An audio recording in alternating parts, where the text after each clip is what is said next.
Bienvenue sur Africa 24 dans cette nouvelle édition du Morning News. Voici les titres de l'actualité. En Côte d'Ivoire, le mouvement politique de Guillaume Soro, Génération et Peuple solidaire, est dans le collimateur du procureur de la République. Après des mois d'investigation, Richard Adou a révélé que le siège du mouvement servait à entreposer des armes. Des documents en suspicion ont également été trouvés. Au Bénin, le délibéré concernant l'affaire Ignace Sossou aura lieu le 19 mai prochain.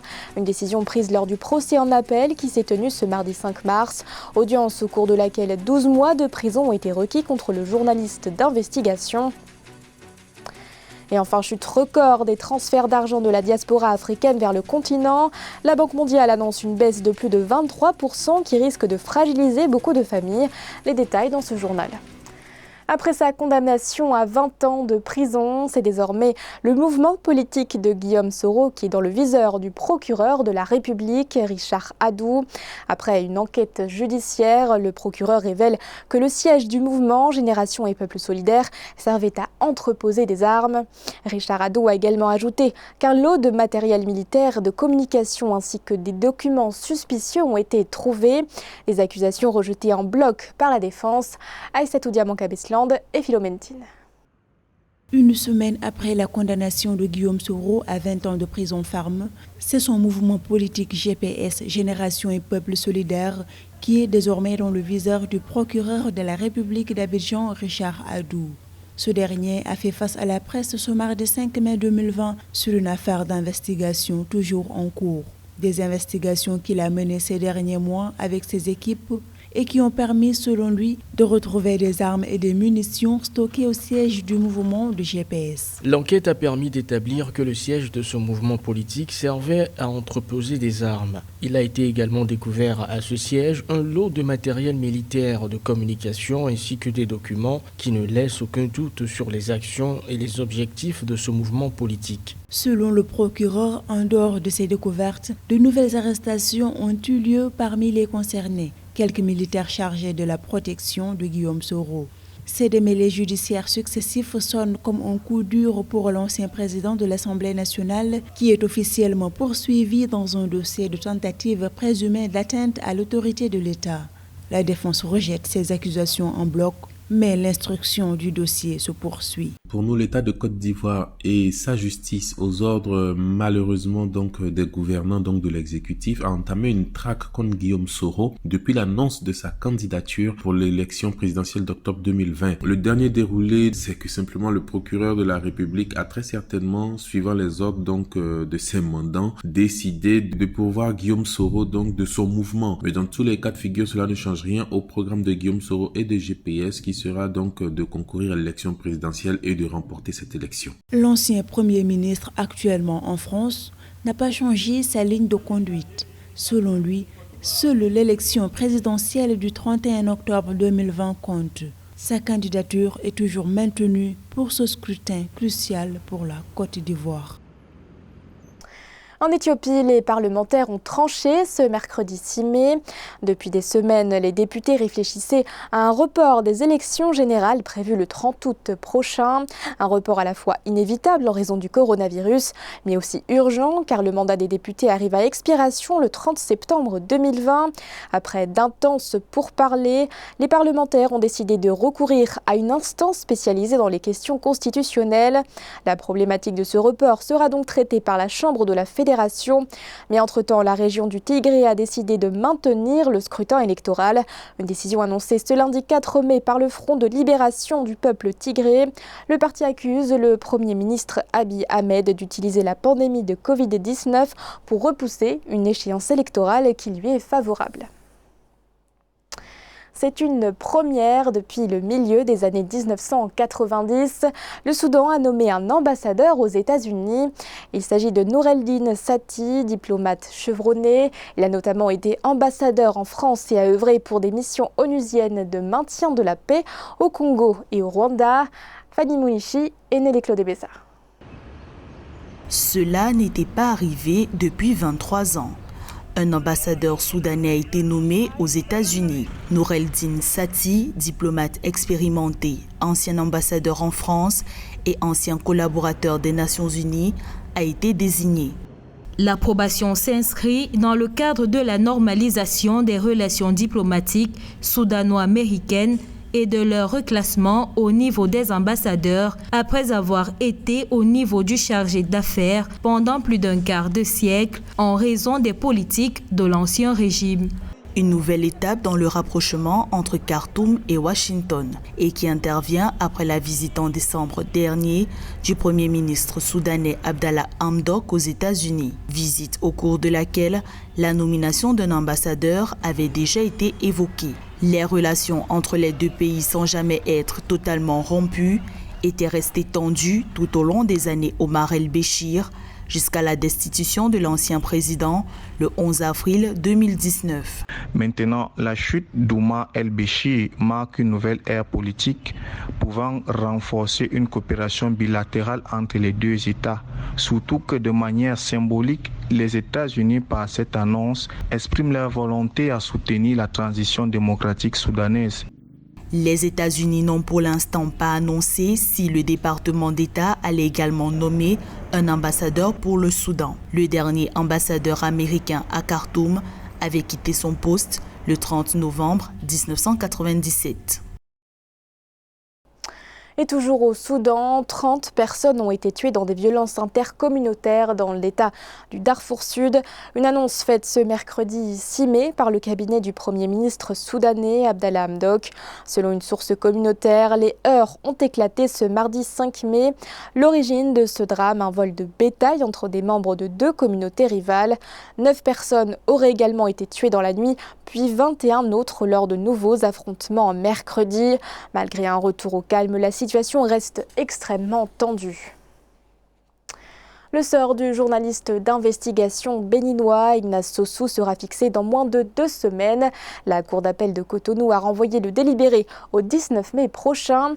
Le procès en appel s'est tenu ce mardi 5 mai. 12 mois de prison ferme ont été requis contre Ignace Sossou. Pour rappel, le journaliste avait été condamné le 24 décembre 2019 à 18 mois de prison ferme pour avoir harcelé sur les réseaux sociaux le procureur de la République, Mario Metonou. Un reportage de notre correspondant Lefty Onou. Renvoyé mardi 28 avril 2020 à la cour d'appel du tribunal de Cotonou sous Huitaine, le procès en appel du journaliste Ignace Sossou a été ouvert mardi 5 mai 2020. L'audience du prévenu s'est entre autres axée sur l'interprétation de la décision rendue par le juge du tribunal de Cotonou. Le procès a suscité environ 3 heures de débat entre la partie civile et la défense du journaliste, suivi de la position du ministère public. La Cour a renvoyé le délibéré au 19 mai 2020. Le procureur général a fini ses réquisitions en demandant 12 mois de prison. La défense a plaidé pour la cause d'Ignace Sossou en disant et en maintenant de façon très technique. Vous avez suivi, nous avons été très techniques, qu'une infraction de harcèlement n'était pas constituée. Je ne parlerai pas de fond parce que le dossier est en délibéré. J'ai défendu que les faits étaient constitués, que le droit réprimait pareil comportement et que la Cour n'avait pas autre chose à faire que de confirmer la décision du premier juge. Mobilisé depuis l'interpellation et l'incarcération du journaliste Ignace Sossou le 24 décembre 2019, les associations de professionnels des médias et les organisations de la société civile, notamment Amnesty International, plaident pour la sauvegarde de la liberté de presse et d'expression. Nous restons solidaires avec Ignace Sossou et espérons que dans les tout prochains jours, cette affaire sera du passé pour chacun d'entre nous. Il est établi aussi en droit international qu'un journaliste ne fait pas la prison parce qu'il a publié des nouvelles. Et donc nous, on a très tôt fait de rappeler au Bénin ces exigences au niveau international et donc la nécessité pour le Bénin de redorer son blason et de libérer le journaliste. Pour rappel, Ignace Sossou a été condamné au tribunal de première instance de Cotonou à 18 mois de prison ferme en plus d'une amende de 200 000 francs CFA le 24 décembre 2019 suite à ses live tweets pour harcèlement par le biais d'une communication électronique conformément à l'article 550 du Code du numérique au Bénin. La crise du coronavirus va provoquer une chute des transferts d'argent de la diaspora africaine vers le continent. Selon les prévisions de la Banque mondiale, ces transferts de fonds devraient chuter de plus de 23%. Une baisse record selon certains experts qui risque de fragiliser de nombreux foyers. Philoméntine. Baisse record des transferts d'argent vers l'Afrique. À ce titre, la Banque mondiale prévoit une chute de plus de 23% des transferts d'argent vers l'Afrique en 2020.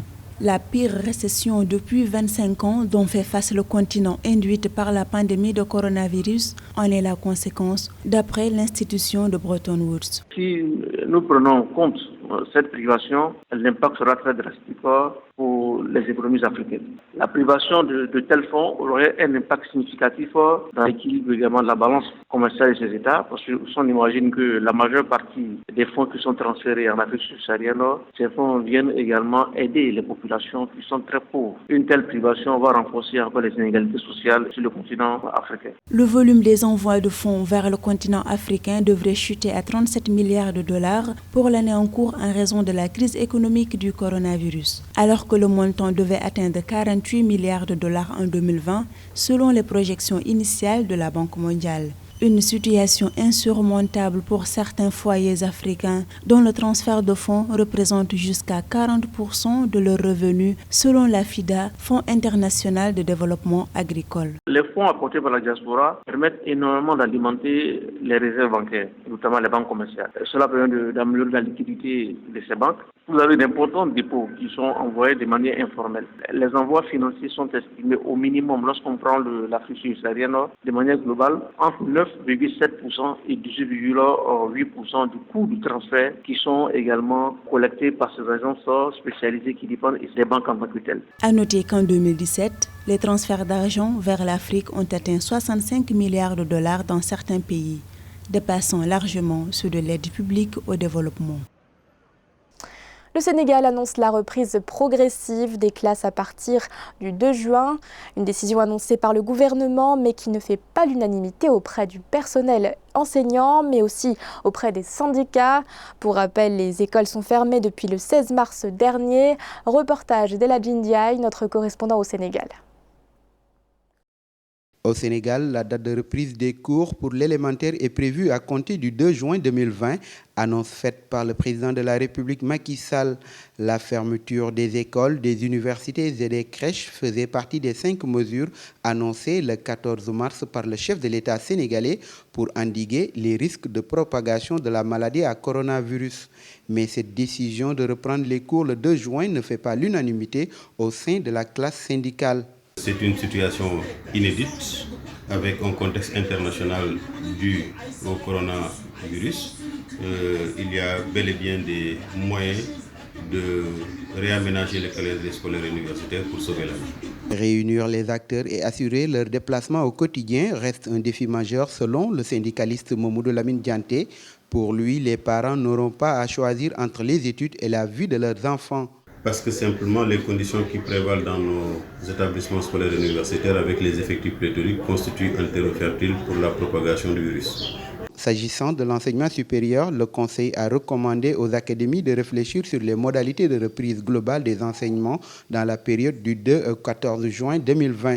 C'est la deuxième fois que la reprise des enseignements scolaires et universitaires, suspendus depuis le 16 mars en raison du coronavirus, fait l'objet d'un report. La réouverture des classes prévue dans un premier temps le 6 avril avait une première fois été repoussée au 4 mai. Au 5 mai 2020, le Sénégal compte 1329 cas de Covid-19 depuis son apparition le 2 mars 2020. Et sachez que de son côté, le gouvernement béninois a fixé la reprise des cours au 11 mai prochain. Cette reprise concerne les élèves de CM2, de collège et de lycée, ainsi que des étudiants.